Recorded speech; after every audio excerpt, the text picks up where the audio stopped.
নমস্কার, কেমন আছেন সবাই? নন্দিনীর স্বাদ কাহনে আপনাদের সবাইকে স্বাগত জানাই। আশা করি যে যেখান থেকে আমার ভিডিও দেখছেন সবাই সুস্থ এবং ভালো আছেন। প্রতিদিনের মতো আজকেও একটি ভীষণ এনার্জেটিক ভিডিও নিয়ে চলে এসেছি। এখন ঘড়িতে বাজে ওই সকাল 6:45 মতো। ঘুম থেকে উঠেছি ওই 5:30 নাগাদ।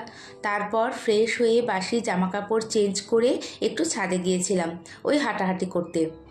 আসলে ছাদে কিন্তু যে ঠিকমতো হাঁটা হয় সেটা না, ওই সকালের ফ্রেশ মিষ্টি ওয়েদারে নিজের সাথে একটু সময় কাটানো আর কি। তবে ওই টাইমটুকু আমার শরীর আর মন এতটা রিফ্রেশ হয়, নিজেকে ভীষণ এনার্জেটিক মনে হয়। শীতে তো কোনোভাবেই আর আসা হয়নি, কারণ আমার যেহেতু শীত একটু বেশি। যাই হোক, মনটাকে রিফ্রেশ করে ঘরে এসে আজ ওই 10 মিনিট মতো হাতের এক্সারসাইজগুলো করে ঘরের কাজ শুরু করে দিয়েছি। আজকে এই ঘরের বেড কাভারটা চেঞ্জ করব, তবে আগে আমার মেয়ের আঁকা এই ছবিগুলো একটু ভালো করে পরিষ্কার করে নিচ্ছি। আমি যেমন বিশেষ প্রয়োজন ছাড়া একসাথে 2-3 ঘরের বেড কাভার একসাথে চেঞ্জ করি না, একদিন পর বা একদিন চেঞ্জ করি। এইভাবে আমার ভীষণ সুবিধা হয়, কারণ যেদিন যেই ঘরের বেড কাভারটা চেঞ্জ করি সেই দিন সেই ঘরের যা যা আছে সব পরিষ্কার করি। এইভাবে দেখা যায় যে সপ্তাহে অন্তত একদিন সব ঘরের সব কিছু ক্লিন হয়ে যায়। আর যেগুলো যে সমস্ত ফার্নিচারগুলো একটু সরিয়ে পরিষ্কার করা যায় সেগুলো ভালো করে সরিয়ে তারপরে ঝাড় দিয়ে মুছে নিই। তাছাড়া রেগুলার তো হালকা ডাস্টিং করেই থাকি, চেষ্টা করি যে সকালের দিকে একটু হালকা কাজগুলো করতে। মনের আর শরীরে দিনের শুরুতেই কাজের প্রেশার না দিয়ে রিল্যাক্সভাবেই থাকি। এদিকে হাজবেন্ড আর মেয়ে আজকে দুজনেই বাড়িতে রয়েছে। সোনা একটু দেরি করে দুজনেই একটু দেরি করে ঘুম থেকে উঠবে, তার মধ্যে আমি যতটা পারি ঘরের কাজগুলো করে নিই। তারপর সবাইকে সবাই ঘুম থেকে উঠে গেলে ওই টিফিন দেব, কি বাজার হবে, কি রান্না হবে, এদিকে সংসারের কাজও পড়ে থাকে, নানান চিন্তা মাথার মধ্যে ঘুরতে থাকে। তাই ভোরবেলা উঠে যতক্ষণ মনটা শান্ত থাকে যতটা পারি কাজগুলো সব গুছিয়ে রাখি। আমাদের প্রত্যেকের দেখবেন শরীরের পাশাপাশি মনের যত্ন নেওয়া ভীষণ প্রয়োজন। আমাদের প্রত্যেকের, বিশেষ করে এই বর্তমান পরিস্থিতিতে ছোট থেকে বড় সবার কম বেশি স্ট্রেস, অ্যাংজাইটি এগুলো থাকে। এগুলো এখন প্রত্যেকের ডেইলি লাইফের একটা পার্ট বলতে পারেন। অনেকে আবার মনে করেন যে আমাদের গৃহিণীদের আবার কিসের টেনশন, কিসের স্ট্রেস, খাচ্ছে দাচ্ছে ঘুমাচ্ছে বেশ আনন্দেই আছে। আসলে কি তাই বলুন? সংসারের কাজকর্ম ছাড়াও ছেলে মেয়ে, হাজবেন্ড, বাবা মা সবাই যাতে সব দিক দিয়ে ভালো থাকে, তারা বাইরে বেরোয় তার একটা চিন্তা থাকে। তবে আমি যতটা পারি মনকে ভালো রাখি, কারণ নিজের ভালো থাকার সাথে সাথে আমার পরিবার, আমার কাছের মানুষগুলো যেন আমার দিক দিয়ে সবসময় ভালো রাখতে পারি, সর্বদা সেই চেষ্টাই করি। আপনারা যারা আমার রেগুলার ভিউয়ার্স তারা তো দেখবেন যে আমি সকালে সবার প্রথমে হেলদি একটা ড্রিঙ্কস খাই, তারপর এই রকম হেলদি আর প্রোটিনযুক্ত খাবার খাই। একটা সংসারের যাবতীয় কাজ এক হাতে করতে গেলে প্রচুর ক্যালোরি দরকার হয়, সেটা সকালের এই ব্রেকফাস্টটাই থেকে অনেকটা পেয়ে যাই। এই জন্য সকালবেলাটা একটু হেলদি খাওয়ার চেষ্টা করি। এদিকে আমি আর মেয়ে ব্রেকফাস্ট করে নিয়েছি, তারপর অনেক কিছু কাচাকাচি করে আজকে সব ছাদে মেলে দিলাম। ঘর দুয়ার সব ঝাড় দিয়ে তারপর ঘর মুছে নেব, আর এখন হাজবেন্ডের সঙ্গে একটু বাজারেও যাব। এদিকে খোলা মন থেকে 2 দিন আগের ভিডিওতে কমেন্টস করেছে, আজকে প্রথম তোমার সাতকাহন আমার সামনে এলো, আর নামটিও খুব সুন্দর, সাতকাহন। ব্লগটিও বেশ ভালো লাগলো, শুভেচ্ছা একরাশ। তো প্রথমেই বলি অনেক অনেক ধন্যবাদ এত সুন্দর একটা কমেন্টস করার জন্য। আর কাকিমা কি সুন্দর বললে যে তোমার সাতকাহন, এই কথাটা আমার ভীষণ ভালো লাগলো। সত্যি এই সাতকাহনে আমার প্রচুর পরিশ্রম আছে, কারণ সারাদিনের বিভিন্ন কাজকর্মগুলোকে এডিটিং করে 12-13 মিনিটে আনা, তারপর সেটা প্রেজেন্ট করা সত্যি অনেকটা কষ্টের। তাছাড়া সংসারের সমস্ত কাজ একা হাতে করতে হয়। তার থেকেও যেটা সবথেকে আমি বেশি ভালোবাসতাম ঘুমাতে, সেটাও অনেকটা কমিয়ে দিয়েছি। তবে এই সাংসারিক কাজকর্মের ভিডিও বানাতে আমি ভালোবাসি, আমার মন থেকেই ভালো লাগে। আর আপনাদের সবাইকে ছাড়া তো আমার এই সাতকাহনের এত দূর আসা সম্ভব হতো না। তার মধ্যে আপনাদের এত ভালোবাসা, এত সুন্দর সুন্দর কমেন্টস যখন পড়ি মনটা এমনিতেই ভালো হয়ে যায়। সারাদিনের কাজের যে ক্লান্তি সেটাও বলতে গেলে চলে যায়। আমি আপনার চ্যানেলে গিয়ে দেখলাম যে আপনিও খুব সুন্দর ভিডিও বানান। যাই হোক কাকিমা, ভালো থাকবেন। এই তো আমি আর হাজবেন্ড বাজার থেকে অনেক রকমের মাছ আর এক ট্রে ডিম নিয়ে আসলাম, সাথে টুকটাক কিছু সবজিও এনেছি। সবজি ঘরেই এমনিতে অনেক ছিল, তাই বেশি কিছু আনিনি। প্রথমে ডিমগুলোকে জায়গা মতো রেখে দিচ্ছি। এই যে আইসক্রিমের যে দুটো কন্টেনার, এর মধ্যেই 15টা করে দুটো কন্টেনারে রেখে দেব। ডিম আমাদের ঘরে একটু বেশি দরকার হয়, কারণ মাসে ওই 30 দিনের মধ্যে 30 দিনই আমি আর মেয়ে সকালে ব্রেকফাস্টে একটা করে ডিম খাই। আর এখন খেতে খেতে এমন হয়েছে যে একটা নেশার মতো হয়ে গেছে। একদিন না খেলে মনে হয় কি যেন খাইনি। এদিকে ফ্রিজটাও একটু অগোছালো হয়ে আছে, সেটাও একটু ভালো করে গুছিয়ে রাখতে হবে। তবে আজকে আর করব না। অনেক রকম মাছ এনেছি, সেগুলোও ধুয়ে নিয়ে ধুতে অনেকটা সময় লাগবে, তারপর আবার রান্নাও করতে হবে। জানি না আপনাদের কখনো মনে হয় নাকি, আমার যেমন মনে হয় সকাল থেকে পরপর একটার পর একটা কাজ আমার জন্য সাজিয়ে রাখা আছে, শুধু করেই যাই, কোনো বিরাম নেই। এদিকে এই যে আইস রাখার ট্রেটাও মাজার সময় হঠাৎ করে কেমন ভেঙে গেল। এটার ওপরে একটা ঢাকনা মতো আছে, খুব ভালো। এটা দেখি যতদিন ব্যবহার করা যায় করব। আজকে ডিপ ফ্রিজে কোনো রকম মাছ মাংস কিচ্ছু নেই, পুরো ফাঁকা। এই ফাঁকে ডিপ ফ্রিজের যে সেলফটা, তারপরে বরফ জমার যে ট্রে, সব কিছু একটু ভালো করে ভিম লিকুইড দিয়ে ধুয়ে নেব, আর ওপরের পোর্শনটা একটু ভালো করে পরিষ্কার করে নেব। পুরো ফ্রিজ একবারে আমি খুব রেয়ারই পরিষ্কার করি। যখন যেখানে সবজি বলুন, মাছ বলুন, যখন যতটা কম থাকে তখন সব কিছু নামিয়ে সরিয়ে পরিষ্কার করে নিই। ওই একবারে পরিষ্কার করতে গেলে অনেকটা সময় লাগে। যেমন আজকে ফ্রিজে মাছ নেই, এটা পরিষ্কার করে নিলাম, কতটা টাইম লাগলো বলুন। এদিকে পুরো ফ্রিজ একবারে পরিষ্কার করতে অনেকটা টাইম লাগে। আমি আমার সুবিধা মতো করি, অনেকেই আছে যারা পুরোটা একবারে ক্লিন করে। অ্যাকচুয়ালি কী বলুন তো, যার সুবিধা মতো সংসারের কাজগুলো করে নেয়। এদিকে রূপন রুমা আইডি থেকে লিখেছে, অনেক অনেক সুন্দর হয়েছে ভিডিওটা, দেখে ভীষণ ভালো লাগলো। অনেক অনেক ধন্যবাদ তোমাকে।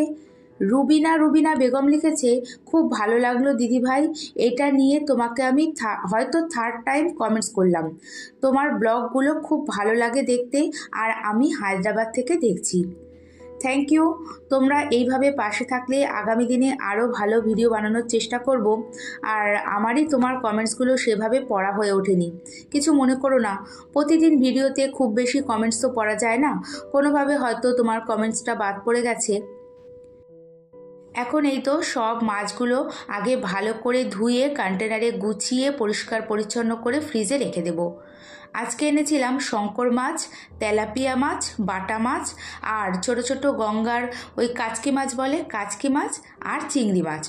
সব মাছই কেটে দিয়েছে, এদিক দিয়ে কোনো অসুবিধে নেই। ভালো করে ধুয়ে তারপরে রেখে দেব। মাছ মাংস কখনো আমি ফ্রিজে যেমন না ধুয়ে রাখি না, আর কোনোভাবেই না ঢেকেও রাখি না। মনে হয় পুরো ফ্রিজে যেন কেমন একটা আষ্টে গন্ধ হয়ে যায়।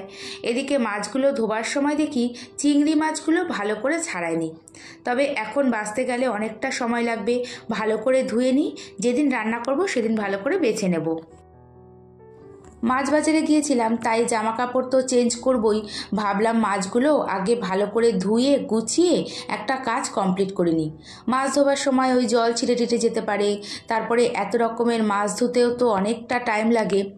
এদিকে ভিডিওতে অল্প অল্প করে দেখাচ্ছি বলে কেউ আবার ভাববেন না যে আমি ভালো করে মাছ ধুইনি। সব রকমের মাছ অনেকবার করেই ধুয়ে নিয়েছি। মাছ ধুয়ে গুছিয়ে সিঙ্কটা মেজে ধুয়ে পরিষ্কার করে তারপরে জামাকাপড় চেঞ্জ করে রান্নাবান্না করব। এদিকে সবিতা মালাকার বোনটি লিখেছে, দিদি তুমি মাসিমাকে বালা স্যারকে দেখাতে পারো, উনি খুব ভালো ডক্টর। থ্যাংক ইউ বোন, এই রকম ডাক্তারের সাজেশান দেওয়ার জন্য। উনি কোথায় পেশেন্ট দেখেন আর কিসের ডক্টর যদি বলো বেশ ভালো হয়, কারণ আমার মার পায়ে ভীষণ ব্যথা। কবিতার কথা থেকে আমাকে লিখেছে, খুব সুন্দর ভিডিও দিদিভাই, যেমন সুন্দর করে তুমি কাজ করো সেরকম সুন্দর করে কথাও বলো, দারুণ লাগলো। তো সুন্দর কথা বলি নাকি জানি না, সেটা তো তোমরা সবাই ভালো বলতে পারবে। তবে যে কোনো কাজ গুছিয়ে করতে বরাবর ভালোবাসি। আমি যে কোনো কাজই ঝটপট করে গুছিয়ে করতে পছন্দ করি। তবে প্রতিদিন নিজের কাজগুলোকে আরও ইমপ্রুভ করার চেষ্টা করছি। তবে তোমার ভিডিওগুলোও কিন্তু বেশ ভালো হয়। এই যে কমেন্টস পড়তে পড়তে মাছগুলো প্রায় অনেকগুলোই ধোয়া হয়ে গেছে, সাথে এতক্ষণ একটু নিচু হয়ে যে মাছ ধুচ্ছিলাম তাই কোমরটাও একটু ব্যথা হয়ে গেছে। কিন্তু কিছু তো আর করার নেই, একদিন একটু বেশি টাইম নিয়ে কাজটা করে রাখলাম, ওই 3-4 দিনের জন্য ঝামেলাটা আর থাকবে না। এরই সাথে ভিডিওটি দেখতে দেখতে আমার কথা বা কাজ কোথাও এতটুকু ভালো লেগে থাকলে একটা ছোট্ট লাইক করে দিতে ভুলবেন না। আর ভিডিওটি সম্পূর্ণ দেখার পর কেমন লাগলো কমেন্টস করেও জানাতে পারেন।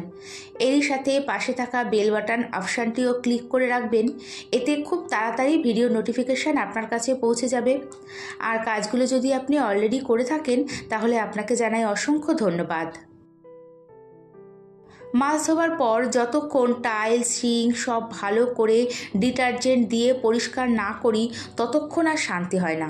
কারণ দেখুন, ফ্ল্যাটে তো আর বাড়ির মতো অত খোলামেলা পরিবেশ না। তাও আমার ঘরে 3 দিকেই খোলা জানলার দরজা রয়েছে, প্রচুর হাওয়া বাতাস আসে। তাও এইভাবে ভালো করে পরিষ্কার না করলে ভালো লাগে না। মনে হয় এত মাছ ধুলাম, যদি ঘরে কোনো আষ্টে গন্ধ থাকে। তবে যাদের বাড়িতে কলপাড় আছে, যে তারা সেখানে মাছ ধুয়েও বেশ ভালোভাবে মাছগুলো ধুতেও পারে, আর একটু বালতিতে করে জল ঢেলে দিলেই হয়ে যায়। আর যেই ওয়াইপটা দিয়ে এই জায়গাগুলো মুছলাম সেটাও একটু ডিটারজেন্ট দিয়ে ধুয়ে নিলাম। যদি মাছের কোনো আষ্টে গন্ধ থাকে সেটাও শুকিয়ে যাওয়ার পর চলে যাবে। এরপর অফ ক্যামেরায় ঝটপট করে রান্নাবান্না সব কমপ্লিট করে নিয়েছি। আর রান্নার বাসন টাসন যা ছিল সব মেজে ধুয়ে আমি আর হাজবেন্ড ছাদে গিয়ে ওই যত শুকনো জামাকাপড়গুলো ছিল সব দুজনে মিলে নিয়ে এসেছি। এখন বাজে ওই দুপুর 12:30 মতো, খুব বেশি তো বাজে না। তাই ভাবলাম যে সব জামাকাপড়গুলো এখন ভাঁজ করে তারপরে স্নানে যাব। এদিকে বিউটি বিশ্বাস আমাকে লিখেছে, খুব সুন্দর দিদি, তুমি কোন ফ্লোরে থাকো? তো বিউটি, আমি ফার্স্ট ফ্লোরে থাকি। যখন আজ থেকে 7 বছর আগে এই ফ্ল্যাটটা দেখতে আসি তখন 3rd ফ্লোর আর 4th ফ্লোরের কয়েকটা রুম ফাঁকা ছিল, বুক হয়নি। আমি অনেক উঁচুতে ঘরগুলো দেখতে বেশ ভালোই লাগছিল। তবে যেগুলো ছিল সেগুলো সব 2 BHK ছিল, একটাও 3 BHK ছিল না। আর নিচে ছিল 3 BHK। নিজস্ব বাড়ি হলে তুমি চাইলে সাইডে বা ওপরে প্রয়োজন মতো ঘর করে নিতে পারবে, কিন্তু ফ্ল্যাটে তো সেটা কোনোভাবেই সম্ভব না। তাই ফার্স্ট ফ্লোরেই নিয়েছি। এটা হলো প্রথম কারণ। আর দ্বিতীয় হলো, আজকাল যত দিন যায় সবার পায়ে হাঁটুতে কোমরে সমস্যা হয়। লিফট তো আছেই, যদি কোনো কারণে লিফট বন্ধ থাকে তাহলে ওই ওপরে ওঠা খুব কষ্টকর। ফার্স্ট ফ্লোরে 2nd ফ্লোর পর্যন্ত ঠিক আছে, সেটা বাড়িতেও সবাই ওঠে। আর এই ফ্ল্যাটটা নেওয়ার আরেকটা কারণ হলো, সব থেকে ঘরগুলো বড় বড়, আর সাথে 2 মিনিটের হাঁটা পথেই হলো স্টেশন, যেটা আমাদের রেগুলার প্রয়োজন হয়। তাই ভবিষ্যতের কথা চিন্তা করেই আমি ফার্স্ট ফ্লোরেই ঘরটা নিয়েছি। তুমি কোথা থেকে দেখছো জানার আগ্রহ রইল, আর অবশ্যই জানাবে। জামাকাপড় কাচা ধোয়া মেলার থেকেও সুন্দর করে ভাঁজ করে রাখাটা একটা বড় ব্যাপার, একটু টাইমটাও বেশি লাগে। তবে আমি জামাকাপড় ভাঁজ করতে ভালোইবাসি, কারণ কাচা ধোয়া জামাকাপড় ছাড়াও ঘরে যখনই কোনো 2-1টা জামাকাপড়, সেটা হাজবেন্ডের হোক বা মেয়ের বা আমারও 2-1 সময় থাকে, ছড়িয়ে ছিটিয়ে থাকলে সেগুলো সাথে সাথেই গুছিয়ে রাখি। আমার মনে হয় ঘরে যত জামাকাপড় গোছানো থাকে, ছড়ানো ছিটানো কম থাকে, ঘর তত গোছানো থাকে। এটা আমার একান্তই পার্সোনাল ওপিনিয়ন। এদিকে দেশি ব্লগ থেকে লিখেছে, দিদি সন্ধ্যের পর আমিও অনেক কাজ গুছিয়ে রাখি। হ্যাঁ গো, এই অভ্যাসটা ভীষণ ভালো। সন্ধ্যের পর এক্সট্রা অনেক কাজ আমিও করি। আর ঐন্দ্রিলা চক্রবর্তী লিখেছে যে, সোনা যে এত বড় হয়েছে তোমাকে দেখলে কেউ বুঝতেই পারবে না। তুমি খুব সুন্দর, তোমার স্কিন কেয়ারটা একটু বলো না গো দিদিভাই। আমি তোমার বোনের মতো, তাই দিদিভাই ডাকলাম। আমার টুইন্স ছেলে, ওদের নাম নীলাভ, আকাশ, ওরা ক্লাস 7-এ পড়ে। তো ঐন্দ্রিলা, প্রথমেই তোমার তোমার ছেলের নাম দুটো তো ভীষণ সুন্দর, নীলাভ আকাশ, মানে একজন আরেকজনের সাথে মনে হয় অঙ্গাঙ্গিভাবে জড়িত। আর এত সুন্দর কমপ্লিমেন্ট দেওয়ার জন্য অনেক ধন্যবাদ। সাধারণ মধ্যবিত্ত ফ্যামিলির হাউসওয়াইফ আমি, পার্টিকুলার সেইভাবে তো স্কিন কেয়ার করি না, তবে একদিন অবশ্যই সব শেয়ার করব। আর সব থেকে বড় কথা হচ্ছে মনটাকে সবসময় হাসি খুশি রাখবে। মন ভালো থাকলে স্কিন এমনিই গ্লো করবে। এদিকে মেয়ে আজকে বলল যে একটু মাটন বিরিয়ানি খাবে, সেটাই ওকে এনে দেওয়া হয়েছে। এই যে ওকে দিয়ে দিলাম খেতে। এরই সাথে আবারও দেখা হবে এই আশা নিয়ে আজকে ভিডিওটি এখানেই শেষ করছি। আর এতক্ষণ আমার সাথে থাকার জন্য অনেক ধন্যবাদ।